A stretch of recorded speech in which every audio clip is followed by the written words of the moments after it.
Hi, welcome to Ridgeview Kids Club. This is Miss Sharon and Scruffy.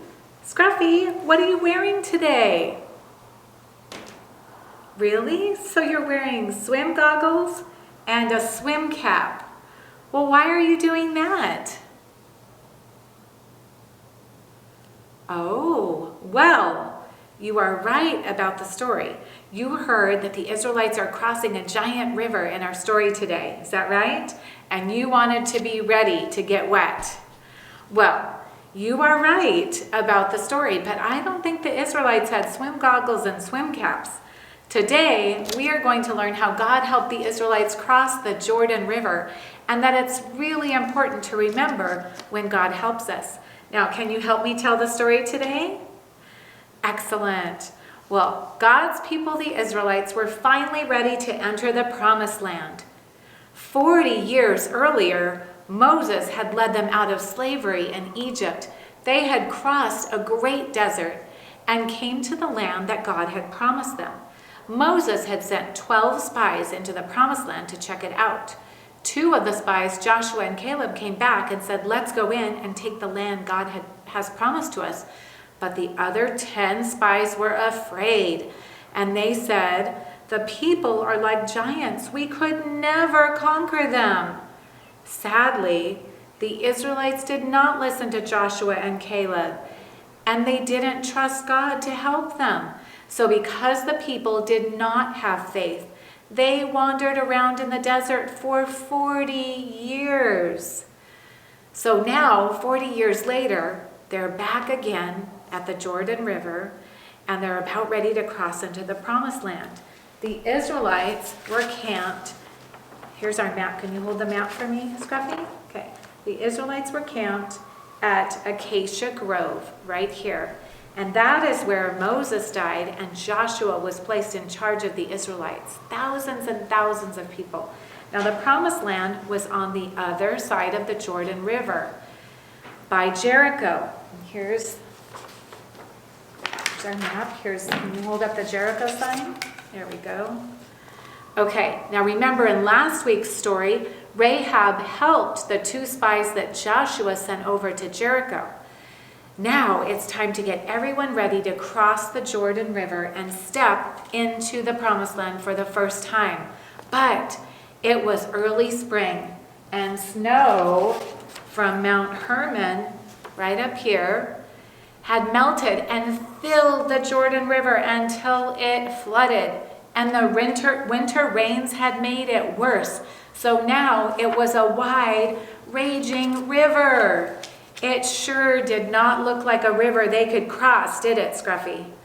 No. But God gave Joshua special instructions. God told Joshua to have the priests go first, carrying the Ark of the Covenant. It was the special box that held the stone tablets of the 10 Commandments. God promised as soon as the priest's feet touched the water, the river would dry up and they would cross on dry ground. So Joshua gave the instructions and the priests marched ahead. Scruffy, what do you think happened when the priest's feet touched the water? Okay, you are right. God kept his promise. The river backed up as far as Adam. There we go. The river backed up from here where they were crossing at Acacia Grove all the way to Adam. Can you hold up the Adam sign? All the way far back as Adam, and it piled up there in a great wall of water. The priests with the Ark of the Covenant stepped forward on dry ground to the middle of the riverbed and stood there while all the Israelites passed over. Now, Joshua told one man from each of the 12 tribes of Israel to pick up a large rock from the middle of the river bed and carry it on his shoulder to the other side. Can you carry this large rock for me, Scruffy? It's heavy. Okay. So each one of the 12 men picked up a large rock from the middle of the river and carried it on their shoulder to the other side of the river. Finally, the priests carrying the Ark of the Covenant crossed the river As soon as the priest stepped out of the river, the water came rushing back down. Joshua led all the Israelites to their new camping place at Gilgal. And here's Gilgal on the map. You can see right there. It's next to Jericho, right there, across the Jordan River. Well, that night, Joshua took those 12 stones from the middle of the river and set them up as a memorial in the camp. So they made like a little memorial and stacked up all those rocks, all 12 of them, one for each of the 12 tribes of Israel. Okay? And this is what he said to the people. He said, "In the future, your children will ask you, 'What do these rocks mean?' Tell them, Israel crossed the Jordan River on dry land. The Lord God caused the water to stop flowing until you finished crossing it, just as the Lord did to the Red Sea. He stopped the water until we crossed it. The Lord did this so all the people would know He has great power, and so you would always respect the Lord your God." And those verses come from Joshua 4, verses 21 through 24. So, with the help of a great miracle from God, the Israelites crossed the Jordan and spent their first night in the Promised Land. That's awesome, isn't it, Scruffy? The Bible teaches us that it's important to remember when God helps us. These stones from the river reminded the Israelites of God's great miracle in helping them cross the flooded Jordan River on dry ground. Scruffy, thanks for helping me tell the story. You were awesome. And did you need your goggles and swim cap to cross the river today? No, you didn't. Well, now we're going to head over to the craft table so we can make a cool craft to help us remember moments when God has helped us. So we will see you there in just a minute. Hi, Scruffy. Are you ready to do our craft today? Well, what are some things that God has done for you in your life? Do you have something that you want to remember? Well, I know I do, and you do too, don't you, Scruffy? Well, today we're going to make a special rock box. You can find this craft posted on our church website, rcvc.life, or also on the Ridgeview Church Facebook page. So today you will need the paper printed on cardstock, so it's a little heavy, some string, a hole punch, some scissors. You will need a glue stick if you want one, and you'll need some rocks from your yard. So the first thing that you're going to do is you're going to fold the paper on the dotted lines. You're going to make sure you line up the edges carefully. You're going to cut them out together, so you'll just cut it out once. That's what I did here. Then you can use the glue stick to seal the two layers together. After you cut it out, you fold up the sides and you use a hole punch to punch holes where the holes are in the paper. You can see them right there. Then you cut a long piece of string and you fold the string in half, which is what I did. And then I threaded the string through the holes and weaved it together to hold the box together. Then I knotted the ends inside the box, and now you have a box for your rocks of remembrance, okay? Now, you're gonna go collect some rocks from outside to remember certain things that God has done for you in your life, right, Scruffy? So, you're gonna keep these stones of remembrance in your special box. So for me, I brought one of my very special stones from home today. Do you see that one, Scruffy? Okay, what is it shaped like? You're right. It's shaped like a heart, isn't it? Okay, so this is a rock that I have, and I keep this rock at home on my fireplace, and it reminds me of a time when God really helped me out.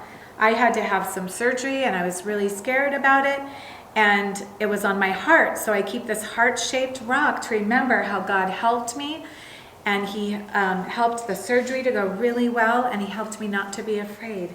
So today I'm going to ask you, Scruffy, to put that special rock in my box. Can you do that? Here we go. You can see My heart-shaped rock is in my box. And that reminds me of how thankful I am that God has helped me. Isn't that great, Scruffy?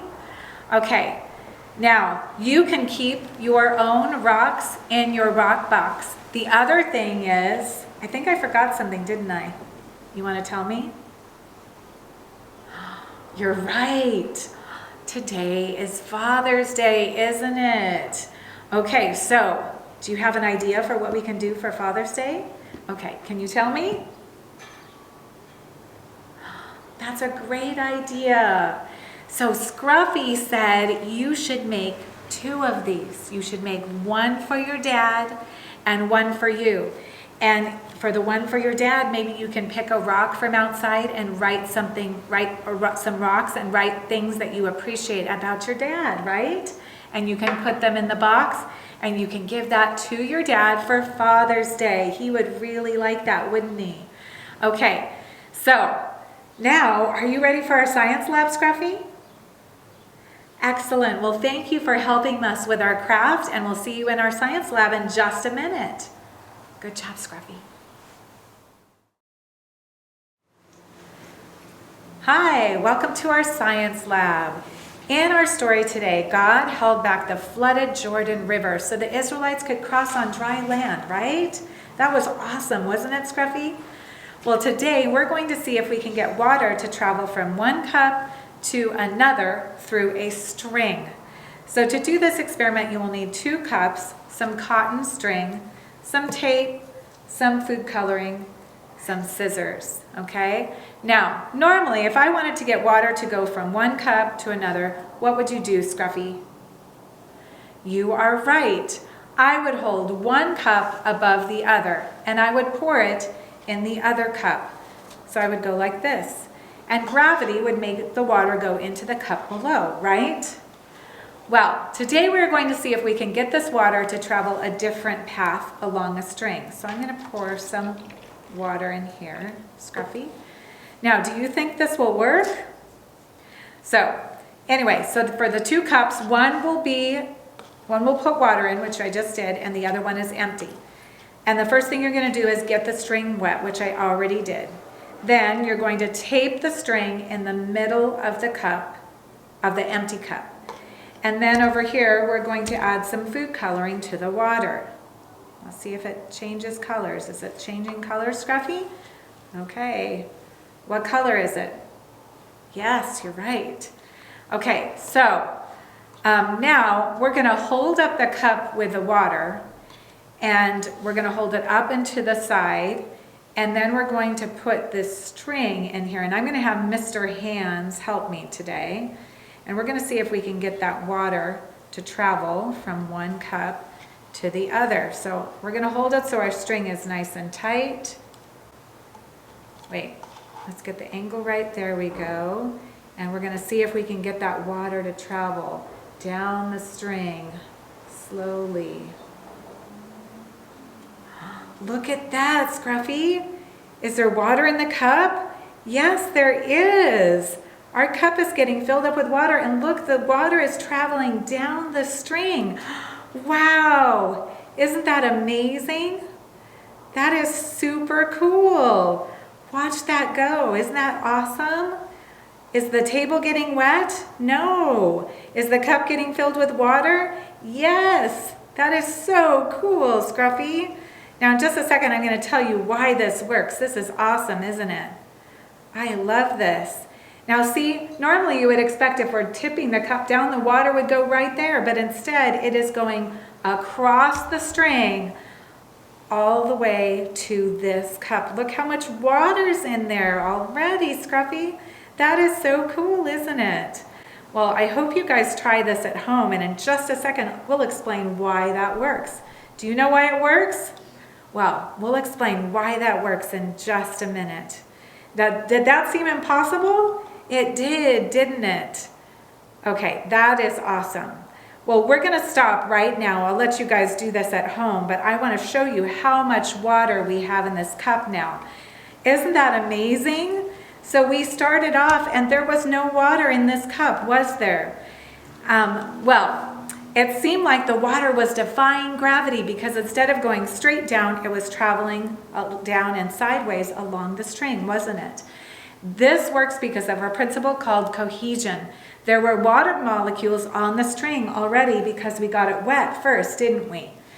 The water molecules coming from the cup stuck with the water molecules on the string and traveled all the way along the string to this new cup. Look how much water we got in there. That's awesome. Now, that seemed impossible, didn't it? But it worked. Now, in our story today, it seemed impossible that the thousands and thousands of Israelites were able to cross the river on dry land. But God did a miracle for the Israelites that day. So just like the Israelites made a memorial of rocks to remember how God helped them that day, we need to remember how God has helped us and thank Him for helping us. So I'm so thankful that God helps us. Are you thankful too, Scruffy? And when you remember this water experiment, remember that that seemed impossible, but it was possible, okay? We made it work, didn't we? So thank you so much for joining us today. See you next week, and make sure to tell your dad Happy Father's Day. Bye. Good job. Bye.